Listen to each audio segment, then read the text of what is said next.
My dear students, our next topic is germination of pollen on stigma. So as we know, pollination is, in last class we have discussed pollination, and as you know, pollination is followed by fertilization in plants. Now let us go through the diagram first. See, this is the diagram which shows the female reproductive part as well as the entering of male gamete into the female reproductive tract. Now next you can see here, this is the stigma.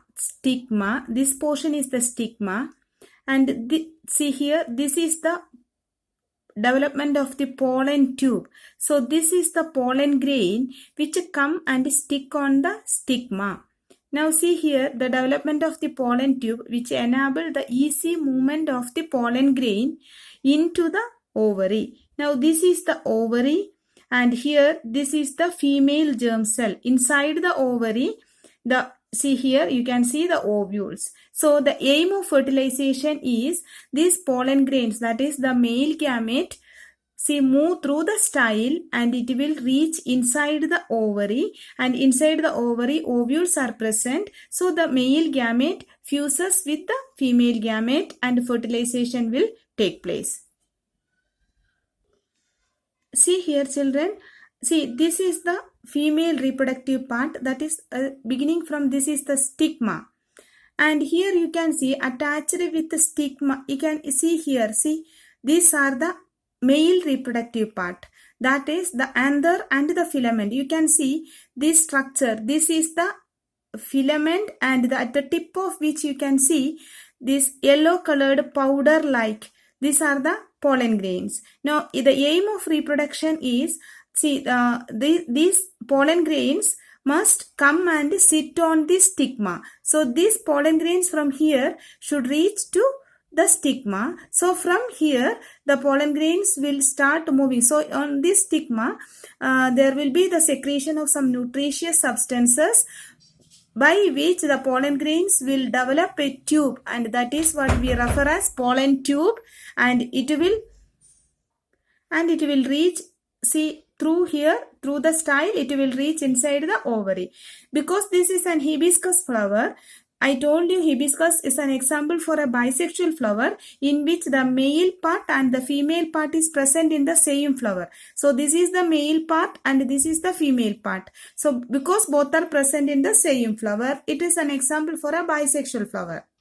Now see here children, I am going to remove this portion from this flower and I will show you separately stigma, style, ovary and ovule. Now see here children, I have removed the central portion, that is the reproductive part of the flower. I have removed the petals, so that we have got only the sepals. This portion, this greenish portion is called the sepal, and this is the, see you can see this is through which the female reproductive organ starts with. Stigma, style, inside this we will get ovary and ovules, and these are the male part of the flower. The anther and the, see you can see this is the anther, this tip you can see this is the anther, and this thread like you can see is the filament. Now look here children, I have removed the female part, and see here these are the, see this is the style you can see here.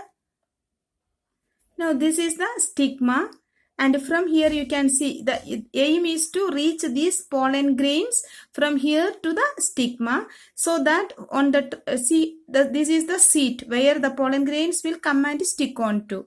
Now this stigma, as soon as when a suitable pollen grain is reaching onto the stigma will start producing a nutritious substance.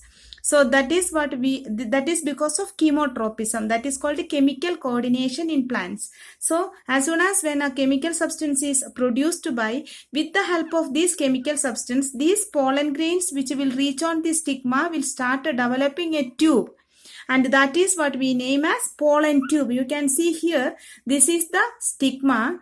See here, this portion is the stigma and these are pollen grains. Now as soon as when these pollen grains reach on to the stigma, that is what is shown here, it will start developing a pollen tube, and this is the pollen tube development shown here. Now with the help of this pollen tube, this is the style you can see. how the pollen grains with the help of this pollen tube will gradually reach inside the ovary. Now this is the structure of the ovary, you can see, and inside the ovary there are ovules. So these pollen grains will meet with these ovules and fertilization will take place. Now the fusion of male and female gamete is taking place inside the ovary, and this is called fertilization, and the process is called syngamy. Now see here, these are the, see I have removed some of the ovules, that is from inside the ovary I have removed the ovules, and these are ovules, and with this these pollen grains will meet with inside the ovary and fertilization will take place inside the ovary, and this process is called syngamy. And after the process of syngamy, the product produced is called zygote. Now after the process of fertilization or syngamy, the ovary will develop into the fruit of the plant. So because it is hibiscus, we know there is ovule will develop into seed. So normally after fertilization, the ovary portion will develop into fruit and ovule develop into seed. So this is what shown here in this diagram. Like see, this is the ovary I have shown here, this one. This portion I have shown here, and this is the portion which is shown here as this one, and these are the, see here pollen grains, that is the male gamete is not shown here, only male gamete is shown, but the entire male reproductive part is not shown here. That is anther and filament is not shown here, only the pollen grains are shown here. So pollen grains will start developing a pollen tube, and it will start moving through the style, and it will reach inside the ovary. So this is what germination of pollen on stigma.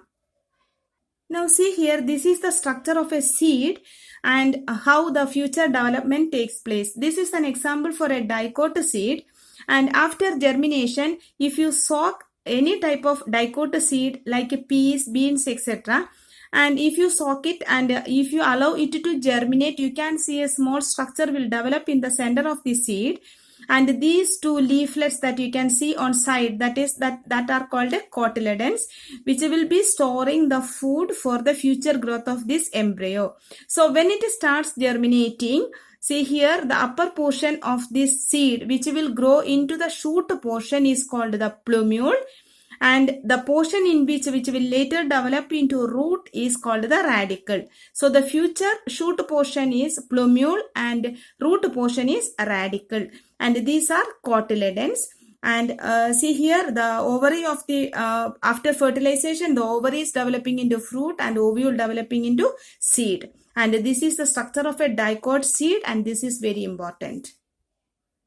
So that is all for today's class, children. Germination of pollen on stigma is an important topic, and the diagram is also very important. Learn this part very well.